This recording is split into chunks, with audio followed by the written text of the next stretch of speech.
bienvenue sur ma chaîne YouTube. Moi c'est Ornella, pour certains Destal et d'autres Tika. Générique.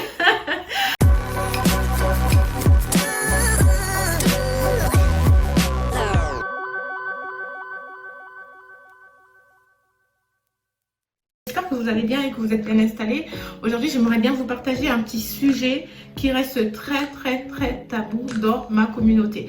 Alors, quand je parle de communauté, c'est vraiment dans la communauté congolaise. Je ne parle pas des Ivoiriens, je ne parle pas des Gabonais, parce que moi, je suis congolaise. Je partage que ce que je vis, ce que je vois et ce que je traverse. C'est tout. Donc, je voulais vous partager dans un sujet qui est assez connu. Voilà, il s'agit de la mort.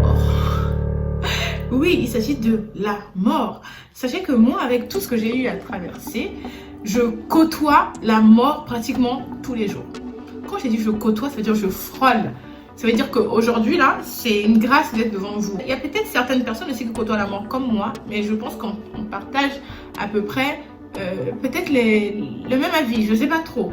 Donc, il y a quelques mois, il faut savoir que je suis malade, ça vous le savez, pas besoin de réexpliquer. Mais il y a quelques mois, plus précisément au mois de novembre, j'ai eu une mauvaise nouvelle de mon oncologue qui me disait que ben là, on est là, c'est la fin. Voilà, que c'est la fin.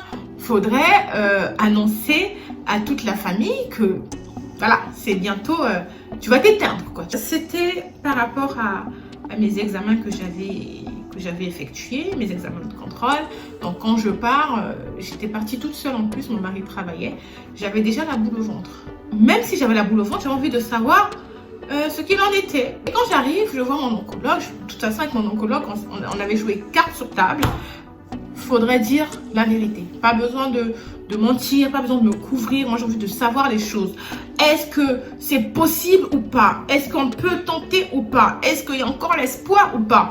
Ça, j'ai envie de savoir. Enfin, ce qui se passe, elle voit mes résultats, ben, elle n'est pas du tout rassurée. Il faut savoir que moi, avec toutes les chimios que j'ai eu à passer, il n'y a aucune chimio qui a accepté. Hein. C'est-à-dire aucune chimio qui m'a soignée. Hein. Mon corps répond vraiment négativement aux chimios.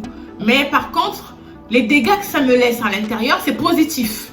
C'est n'importe quoi. Donc quand elle voit ça, elle me dit non mais on est là, malheureusement, on est sur un truc qui n'est plus du tout guérissable. Il faudrait vraiment en parler à ta famille. Que là c'est grave, que tu peux mourir. Et j'étais là, quand? Je peux mourir quand? Dis-moi, quand? Elle me dit, bah, ça peut se passer sur un mois, comme sur 2 mois. Elle dit, hé Seigneur, voilà que je vais perdre ma vie là, ça y est. Donc, imaginez-vous, je suis seule, je ne suis pas accompagnée et je ne suis pas dans mon pays, je suis au Luxembourg, donc il faudrait repartir en France. Je prends mon train, tellement je ne suis pas bien dans ma tête, je le prends jusqu'à Metz, sachant que c'est pas ma ville. Donc j'ai carrément loupé mon arrêt. Je me rends compte que je suis à Metz, il faut que je reparte pour ma destination qui est Thionville. Donc quand j'arrive à Thionville, je prends mon train, mais je suis déboussolée. Il faut que j'aille récupérer mes enfants. Vous savez, nos émotions, on les garde beaucoup. Hein. Moi, toutes mes émotions, ça sort pas parce que faut protéger les enfants, faut pas ceci, faut pas cela. Mais j'ai toutes mes émotions qui sont enfouies en moi. Donc des fois, c'est difficile à gérer quoi. Tu vois tes gosses, t'as envie de t'étaler, t'as envie de crier, mais tu peux pas. Parce que bah, tes enfants, faut les protéger. C'est égoïste des fois, hein, tout le temps les protéger. Et moi, qui me protège derrière d'ailleurs? Qui me protège derrière? C'est une question pour vous. Donc je vois mes enfants, je suis pas bien, je les récupère, j'arrive à la maison. Et mon mari m'appelle, alors. Ouais, mais ils ont dit quoi là-bas? Ben, il y en a encore en fait. Savoir mon combat, je le partage avec mes enfants et avec mon mari. Ils sont au courant de tout.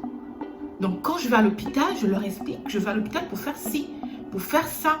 Ils sont au courant de tout. Vraiment pour ça, je ne veux pas juger hein, les mamans qui n'en parlent pas. Mais moi, je suis une maman. J'ai envie que mes enfants se rendent compte de ce que est la maladie. Vraiment, qu'ils se rendent compte que ah, maman, elle se bat parce qu'elle est malade, elle baisse pas les bras, elle va se soigner, et tout. Que le cancer, c'est une maladie qui, voilà, qui détruit. Je ne les cache rien. Donc quand je rentre, je vois mon mari. Enfin là, j'en parle avec le sourire bizarrement. Hein. Bizarrement, j'ai le sourire là. Il y a quelques mois, c'était pas ça que j'affichais. Hein. Donc, je donne la nouvelle à mon mari. J'ai dit, ben bébé, on est dans une situation où je ne peux plus du tout guérir. L'oncologue m'a dit que c'est fini. Donc là, il faudrait commencer à se dire que je peux partir demain ou après-demain. On est déboussolé. Mais quand je vous dis déboussolé, mais... J'en parle là avec... regardez mon sourire. Mais c'était grave. C'était grave. Mais ça, en plus, ça date même pas d'un an qu'on a eu ces émotions-là dans ma famille. Vous vous rendez compte? Mon pauvre mari. Et dans la nouvelle aussi à mes enfants, je leur ai expliqué que, écoutez, il y a ça. Peut-être que maman ne sera plus là et tout. On s'effondre. Tout le monde est en pleurs. Ma fille est en pleurs. Mon mari qui est mal. Et là, on se dit, comment on va faire pour vivre avec ça, quoi. Quand je rassure à mes enfants, je leur dis, écoutez, vous savez, tout le monde doit mourir sur cette terre. Tout le monde. Personne ne reste éternel. Est-ce que vous savez ça? Personne ne reste éternel. Je leur ai rassuré que c'est comme ça la vie. C'est-à-dire, on vient, on naît, on vit et ensuite on meurt. Et voilà, j'explique et on se met à pleurer, mais à pleurer. Mes enfants ont peur, mes enfants tremblent, mes enfants s'imaginent que je vais partir le lendemain. Ma fille qui me dit qu'elle n'a pas envie que je meure. Je dis, mais moi non plus, j'ai pas envie de te laisser, moi non plus. Du coup, tellement on est dans cette phase-là, moi aussi, je commence à imaginer ma vie sans eux. J'ai dit, mais attends, on est là.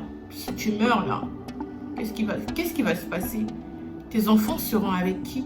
Ton mari sera avec qui? Sachant que moi, je suis une jalouse de malade. Oui, j'assume. Je dis, mais tes enfants vont rester avec qui? Va prendre soin de tes enfants? Qui va prendre soin de ton mari? Du coup, je commence à devenir maintenant égoïste parce que j'ai pas envie de partir et laisser mes enfants sur terre. Non.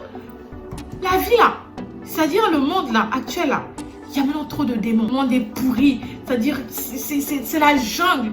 Et je vois mes petits-enfants, mes petits bébés dans cette jungle-là. Ah non. Je commence à me dire, non, mais Romain, j'ai pas envie de partir et laisser mes enfants et tout. Mais du coup, je pleure. Pas parce que je veux mourir. Non. Alors là, non. Écoutez, je pleure parce que je vais laisser mes enfants ici sur terre. Et je vais laisser mon mari ici sur terre. Mon mari ne sait même pas coiffer ma fille. Mon mari ne sait même pas s'occuper des papiers. Mais il va faire comment si je suis plus là? Et ensuite, la peur m'envahit. Et j'annonce la nouvelle à mes frères et sœurs. J'ai pas annoncé la nouvelle à ma mère. Non, parce qu'elle, voilà, elle va être dévastée. Ils sont tristes, hein. Mon frère me dit, tu sais, on est là, les histoires de la mort, là. Des fois, toi qui es malade, là, tu vas même rester 10 ans sur terre que moi qui suis en bonne santé. Donc la mort, ça se fait de partout. C'est-à-dire que tu te lèves le matin, tu pars, tu es parti. Tu sors, tu ne reviens jamais. Donc, qu'est-ce que je dis à mon mari? Là, c'était la dépression, c'était ma tête qui commençait à avoir des idées négatives. Et je dis à mon mari, mais tiens, moi, j'ai pas envie de partir seule. Hein. Moi, j'ai pas envie de mourir seule. Il faudrait qu'on s'entende. Eh oui, mon coco. Moi, je te laisse pas ici. Le chemin, là, tous les deux, on doit partir. Tu restes pas ici seule, hein. Moi, je t'emmène avec moi et j'embarque mes enfants de l'autre côté. Écoutez bien ce que les idées noires viennent faire dans ma tête. Vous savez quoi, ce que je dis à mon mari? Pourquoi pas... Attendez, je bois.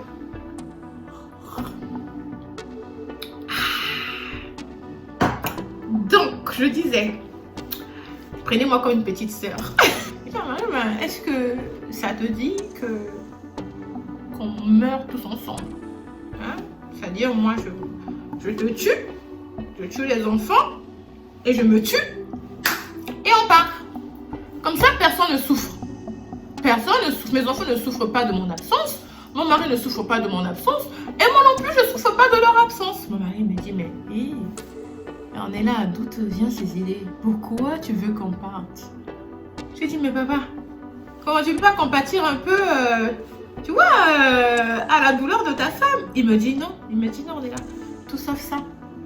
Toi, tu pars et moi, je prendrai soin de mes enfants. Je prendrai soin de tes enfants. Mais je peux pas aujourd'hui m'autoriser à partir. On attend notre jour qui arrive et on part tout seul. Il m'a fait comprendre ça. Je vous jure que à cet instant-là, s'il m'avait pas dit ça, s'il m'avait dit ouais, on part nous tous, gars, j'allais partir. J'allais rentrer dans la cuisine. C'est moi qui fais à manger, c'est moi qui fais tout. J'allais faire à manger, j'allais leur mélanger des choses. Allez, tout le monde, chaos technique. Donc il me dit que non. Du coup, ça me rassure aussi. Je me dis, ben non, on est là, Dieu n'aime pas, Dieu est contre le suicide. Par contre, ça m'a ouvert une opportunité où je parlais maintenant de ce sujet, à savoir comment organiser ma mort, comment faire si je suis plus là, comment essayer d'aider mon mari de mon absence. Je sais que je ne veux pas l'aider toute ma vie, hein, ça je le sais, mais au moins pour les débuts, tu vois. Donc je commence à me dire, ah mais tiens, Romain, j'aimerais bien être enterrée à tel endroit. J'aimerais bien être habillée comme ça. Puis je commençais à me dire, bah, tiens, pourquoi pas laisser des vidéos à mes enfants. Ça, c'est des choses qu'on n'y pense pas, mais c'est tellement... mais c'est génial, quoi. Tu vois, laisser ta voix à tes enfants. Je vous jure que je suis arrivée à ce stade-là. Ah, non, c'est quelque chose, hein. C'est quelque chose, la dépression, c'est quelque chose, la maladie, c'est quelque chose. J'essaie un peu d'en parler...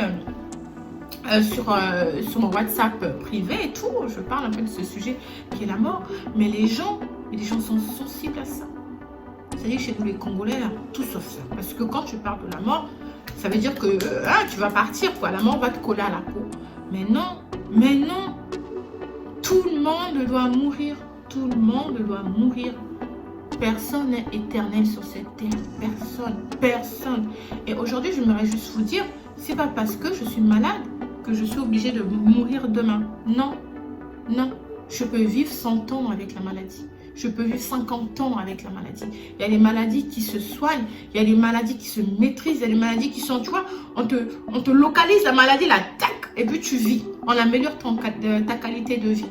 Donc vraiment, n'ayez pas peur, parce que je pense qu'aujourd'hui, une personne qui sait qu'elle va mourir prépare mieux sa mort qu'une personne qui ne sait pas. Et oui, parce que moi, avant, je ne savais pas que j'allais mourir. Je me vivais dans l'inconscience totale. Je ne me posais même pas de questions. Mais là, c'est-à-dire, je savoure la vie avec... je rajoute un peu le sel, le sucre, je lèche, je goûte, j'embrasse, tu vois. La vie a un goût unique maintenant, tu vois. Parce que je sais maintenant que c'est-à-dire la mort est... t'as là, à côté. Voilà. Donc, je voulais bien vous partager ça. Sachez que la mort ne doit pas être un sujet tabou. On est tous appelés à partir. Après, tu veux partir en enfer ou de l'autre côté, vers le Seigneur. En tout cas, n'oublie pas aussi de donner ta vie à Dieu. Ça, c'est le petit message que je veux te passer. Et quand tu donnes ta vie à Dieu, je te jure, tu ne crains plus la mort. Et aujourd'hui, je suis de ce côté. Je ne crains plus du tout la mort. Je suis à l'aise avec ce sujet. Donc, ça peut arriver demain, après-demain. Je sais où est-ce que j'irai. Vraiment. Donc, on arrive à la fin de la vidéo. J'espère que je me suis fait comprendre. J'espère que vous avez compris ma vidéo. J'espère aussi. En tout cas, je vous fais des gros bisous. N'hésite pas de t'abonner, de liker, de partager cette vidéo. D'accord? Faut pas avoir peur de tout ça. Faut pas avoir peur de tout ça. C'est un sujet... comme tout autre, il faudra en parler. Et pour ceux qui sont dans un couple mixte, parce que des fois, moi je suis congolaise, on marie les Français, tu sais pas où est-ce qu'on va t'enterrer, eh ben c'est le moment d'en parler. Bah écoute, moi quand je vais mourir, il faudra qu'on m'enterre en France ou bien qu'on m'enterre au pays. Oh, ça peut être un sujet de discussion. Et puis il faut prévoir aussi les assurances, pour voir tout ça. Enfin, voilà. Mais ne soyez pas fermés face à ce sujet. Ce sujet est tellement vaste, tellement ouvert. Il faudra se sentir à l'aise avec ce sujet. Bon, écoutez, je vous fais des bisous parce qu'il faut que j'y aille. Et voilà, abonnez-vous. Abonnez-vous. Partagez. Bon, non, je rigole. Je vous embrasse très fort. Je vous aime. On se dit à bientôt. Ciao.